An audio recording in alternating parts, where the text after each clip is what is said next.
You know, I've been coming here all my life, and it's still hard for me to think of this as part of the city. Well, the fact is, we're in the center of a metropolitan community of over 2 million people. Less than 5 minutes from here is one of the nation's most dynamic and vital downtown areas. Less than 10 minutes from here, one of the world's leading universities.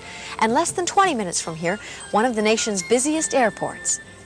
Minneapolis-St. Paul is a blend of so many things. Small-town neighborliness and cosmopolitan sophistication. Vividly historical neighborhoods and stunningly modern architecture. Where else can you find aquamarine lakes, emerald forests, and rugged individualism side by side with bustling industry, computer-controlled freeways, and a cooperative community spirit? We'd like to show you just a few of the many reasons we're so proud of Minneapolis-St. Paul. More than that, we'd like you to feel as welcome, relaxed, and at home as possible while you're with us. And we hope that you'll discover, as have so many others, the endless contrasts of our area. No matter what your moods, your needs, your tastes, there's something special here you're bound to enjoy.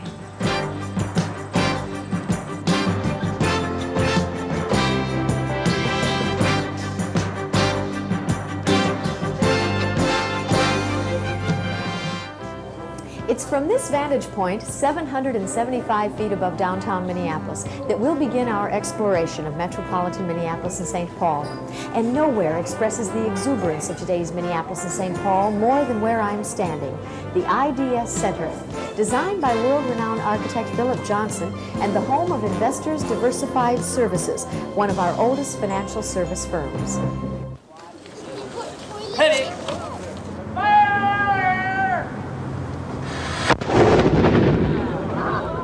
The Twin Cities are young cities.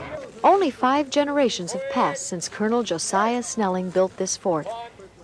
Snelling's mission was part of the first official effort of the United States government to make its influence felt in the vast new territories handed over to it by Britain and France.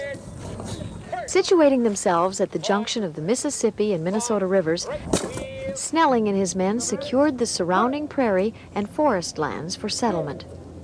The fort, named for its founder, served as an outpost where fur traders, farmers, friendly Indians, and missionaries gathered. From this modest beginning, eventually grew the major metropolitan area we know today. Dozens of national and international corporations call Minneapolis-St. Paul home. In addition, it supports a world-famous theater, 5 major league sports teams, the country's finest urban park system, superb symphony and chamber orchestras, several major museums, and a couple million of the happiest, hardest working, friendliest people you'll ever meet anywhere. Twin Cityans have been able to preserve their traditions and go about the business of building their future at the same time with spectacular results. Take, for example, St. Paul's Lower Town, a living tribute to an entire community's desire to revitalize its central business district. Lower Town is a showcase of downtown redevelopment. In Lower Town, you'll find all of the charm of old St. Paul, sparked by all of the energy of today's city. But Lower Town is not the end of the story. There's the rest of downtown St. Paul, too. Besides its bustling shops and restaurants, downtown St. Paul offers visitors the splendor of the Landmark Center, the endless entertainment opportunities of its Civic Center, an extensive arts and science center complex, and its own airport.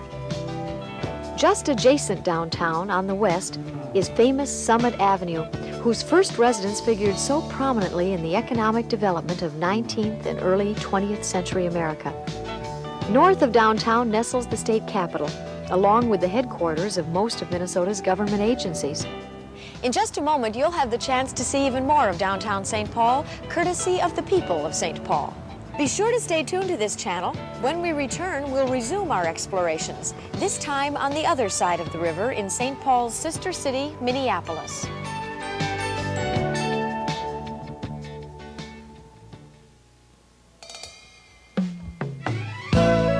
You're watching Hotelevision, our special way of introducing you to the sights and sounds of the metropolitan Twin Cities.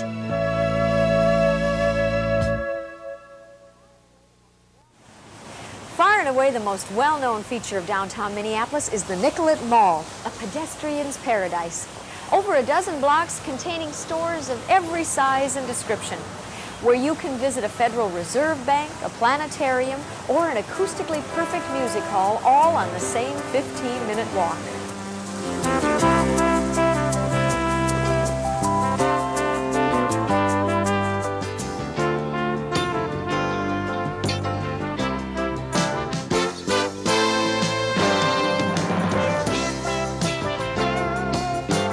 One of the things that frequently strikes our visitors as remarkable is the extent to which we've brought the outdoors indoors, whether it's the greenhouse atmosphere of the atrium at Butler Square, the breathtaking enclosed space of the Government Center, or the grand sweep of the IDS Crystal Court. We enjoy open space too much to let a little thing like northern climate interfere, and we love to show off the ingenious approaches we've taken toward keeping the outside right where we want it.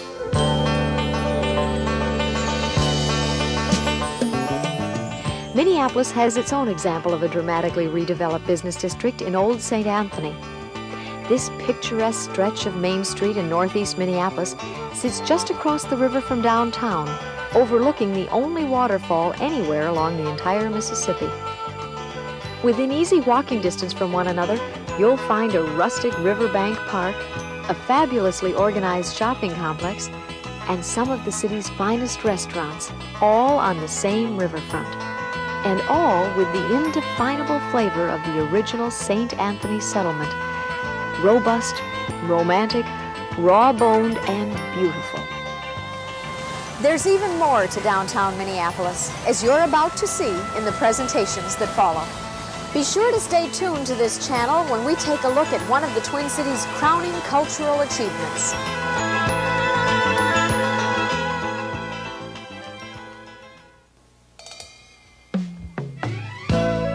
You're watching Hotelevision, our special way of introducing you to the sights and sounds of the metropolitan Twin Cities.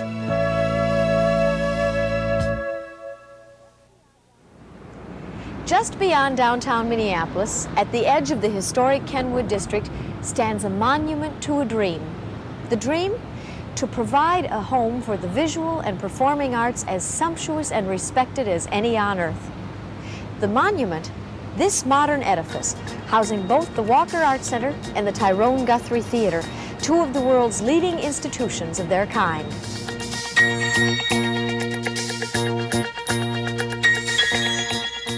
Besides the center's popular exhibitions in photography, sculpture, painting, and kinetic art, it also plays host to performing artists, filmmakers, and lecturers. The Walker is a thoroughly modern organization, utilizing contemporary technology wherever appropriate to enhance the visitor's appreciation of its programs. Across the lobby from the Walker is the Tyrone Guthrie Theater, the first professional repertory theater of its kind in the United States. Guthrie actors and actresses have brought to life the writings of Aeschylus and Shakespeare, Brecht and Williams, Jonson and Molière, all on the same stage and all in the same season. Even when the theater season is at an end, the Guthrie continues to offer its audiences cultural experiences they never forget.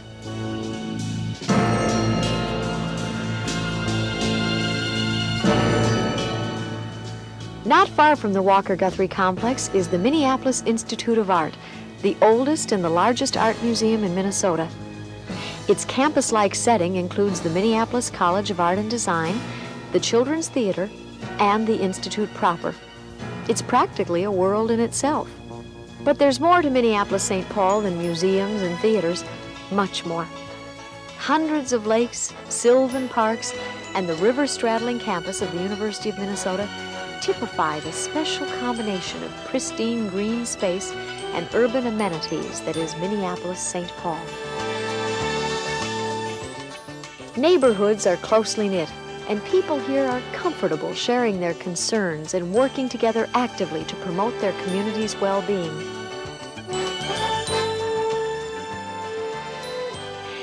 There's so much to see and do in Minneapolis-St. Paul proper, we can hardly begin to tell you everything. Stay tuned to this channel. In our next segment, we'll explore the rollicking, round-the-clock world of the Bloomington Strip. But for now, we're breaking for these messages of interest to you. Stay tuned. We'll be back with more. Shake your groove thing, shake your groove thing, yeah, yeah. Oh, you know you gotta shake that. You're watching Hotelevision, our special way of introducing you to the sights and sounds of the metropolitan Twin Cities.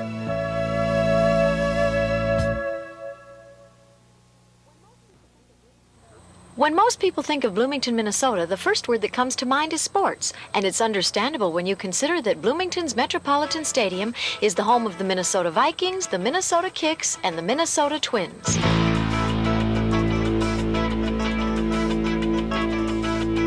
Add the Sports Center's Minnesota North Stars hockey team, and 4 out of 5 Twin City-based pro teams are all right here in Bloomington.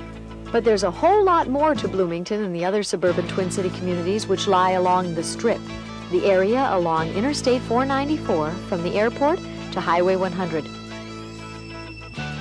The Strip is 10 miles of clubs, restaurants, discotheques, and sports facilities of every conceivable description, often as exciting to look at as they are to be at.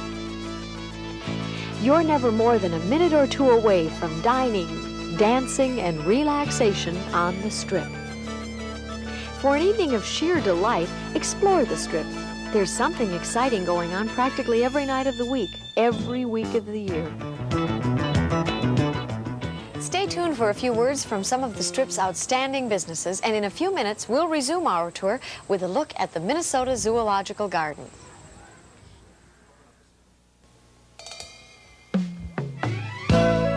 You're watching Hotelevision, our special way of introducing you to the sights and sounds of the metropolitan Twin Cities.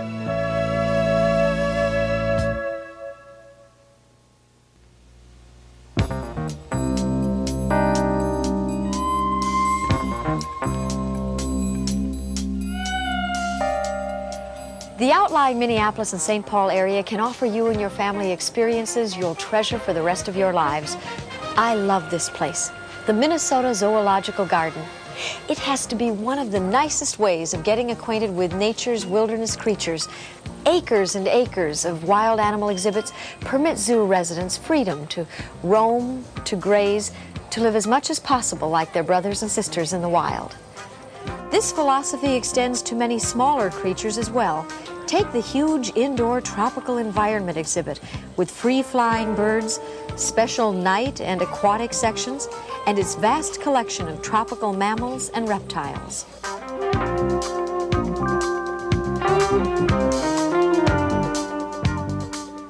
Beyond the central cities and the Strip, you can find one surprise after another. Beneath the quaint exterior of the smaller communities in our area, you can find some of the most enjoyable and contemporary entertainment possibilities.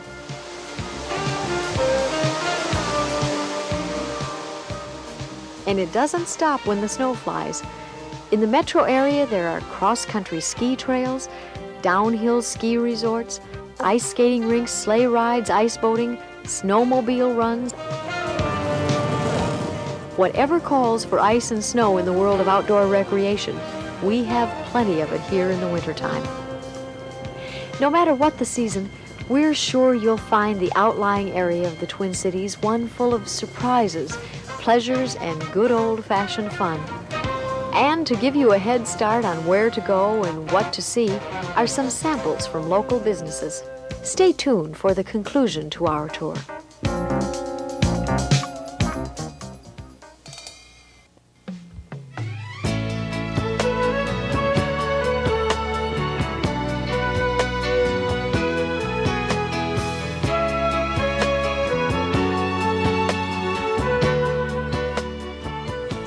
or later, just about everyone who visits the Twin Cities discovers something they're especially fond of.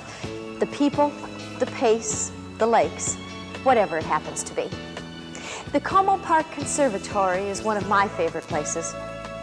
I hope this program will help you uncover your own special something about our area. Almost everyone who looks does. Thank you for staying with us. Have a great visit in the Minneapolis-St. Paul area, and come back and see us the first chance you get.